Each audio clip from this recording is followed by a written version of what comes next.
I'm Professor Eric E. Johnson. Welcome to the Torts Lightning Review. Lightning Review! This is for people who've already taken torts in law school, bar prep, studying for your 1L torts final exam. Non-law school people, don't try to use it to solve real-world legal problems. I'm going to go fast. Really what I'm going to try to do is remind you of stuff you've already learned.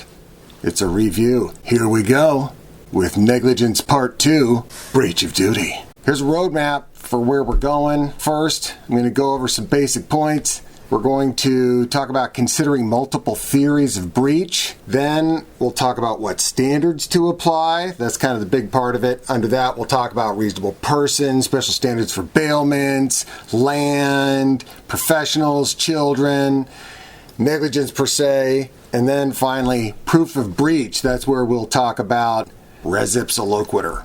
We're starting with basic concepts.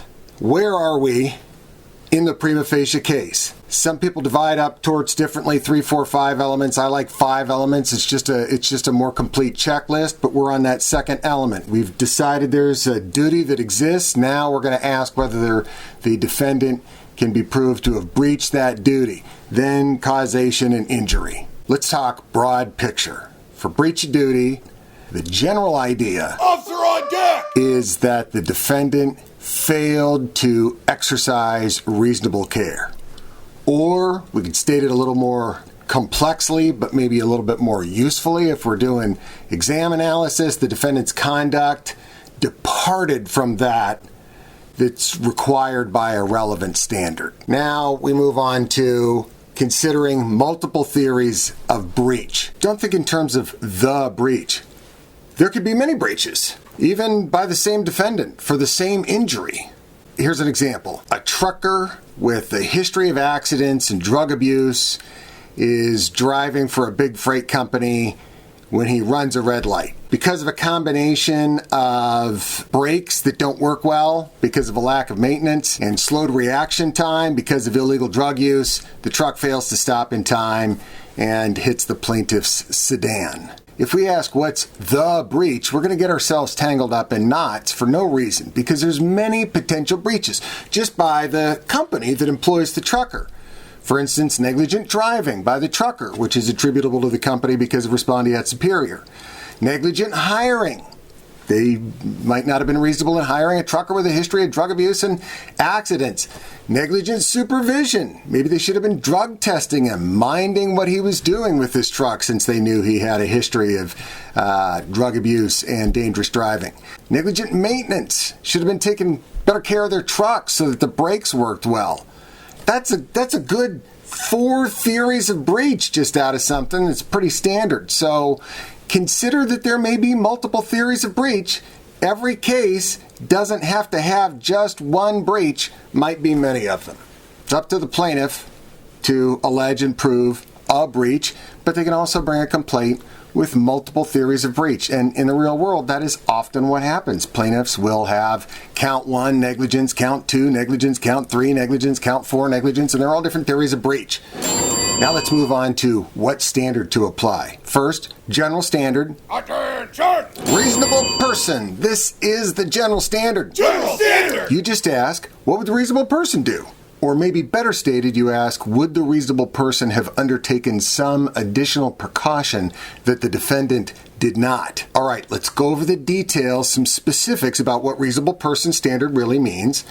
Here's some key points. First of all, it's an objective standard. It's not a subjective standard, it's objective. What does that mean? It means that it's what is reasonable overall, not what the defendant thought was reasonable. In other words, doing your best isn't good enough if your best is less than what's reasonable. Maybe you remember the case of Vaughn v. Menlove, the doofus farmer who stacked wet hay and it caught fire and it burned his neighbor's property. And the idea there of the defense was, the guy was doing his best. He's just not that bright when it comes to stacking hay. It doesn't matter. It's an objective standard. Next, inexperience is not taken into account. So if you're a newbie at something, Doesn't matter. That goes along with it being an objective standard. Mental, intellectual, cognitive limitations and disabilities of the defendant are not taken into account. It's not adjusted downward for a defendant who has some limitations or disabilities in that area. Students don't want this to be true because it sounds like a harsh rule, and it is harsh, but that is the law.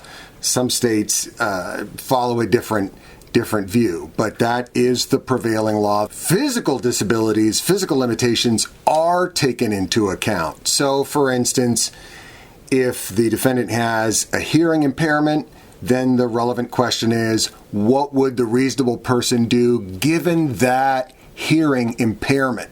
Next key point, custom is not dispositive. That means the custom that prevails does not settle the matter as to what is objectively reasonable.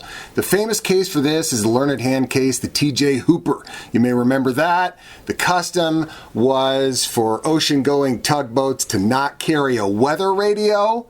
And the T.J. Hooper didn't have a working weather radio, got surprised by a big storm, lost some of its cargo. Learned hand says, doesn't matter that the prevailing custom among the ocean-going tugboat industry was not to have a weather radio. It just makes good sense to be able to listen to a weather report. Weather radios aren't that expensive, even back when this case came out. It's not reasonable to not have a weather radio, even though the custom is to not have one. Custom is not dispositive. It can be probative of what the standard of care is. It can tend to show, it can be argued to the jury that custom is some evidence of what's reasonable, of what the reasonable person would do, but it doesn't settle the matter. It's not dispositive. Next key point, it's not about whether the defendant is a reasonable person. It's about what happened at the moment of breach. We're not putting the defendant on trial for whether or not they are a reasonable person.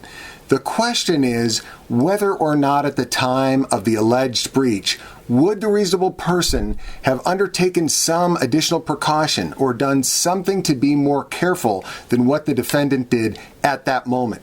This is why it's sometimes said that the hypothetical reasonable person is reasonable all the time, 24 hours a day. They never stop being careful. I don't know if that's a helpful way to think about it or not. What really matters is we're trying to figure out at this particular slice in time, was there a breach? So what the plaintiff alleged the defendant did at that moment, did that fall below the standard of care? And so that's why we ask, what would the reasonable person have been doing at that moment? If they would have been doing something more careful than what the defendant did, then we have a breach. Next key point, emergency circumstances are taken into account. This is really just a specific instance of the more general idea that the reasonable person standard is what would the reasonable person do under the circumstances.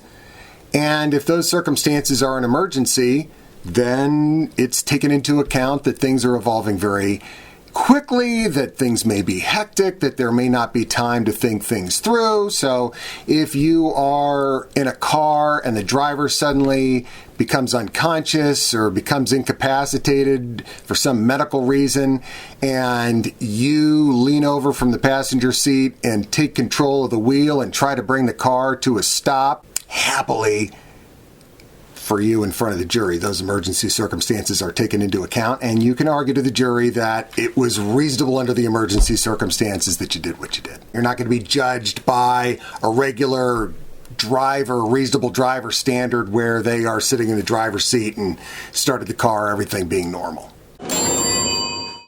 I have run out of room, but one last key point to tell you about the reasonable person standard, which is that although inexperience, lack of skill, lack of knowledge is not taken into account to lower the standard, superior skills, superior experience, additional knowledge is taken into account to raise the standard. So if the defendant knows more than the reasonable person does about some danger or the necessity of some precaution, then the relevant question is, what would the reasonable person do under those circumstances given that additional knowledge?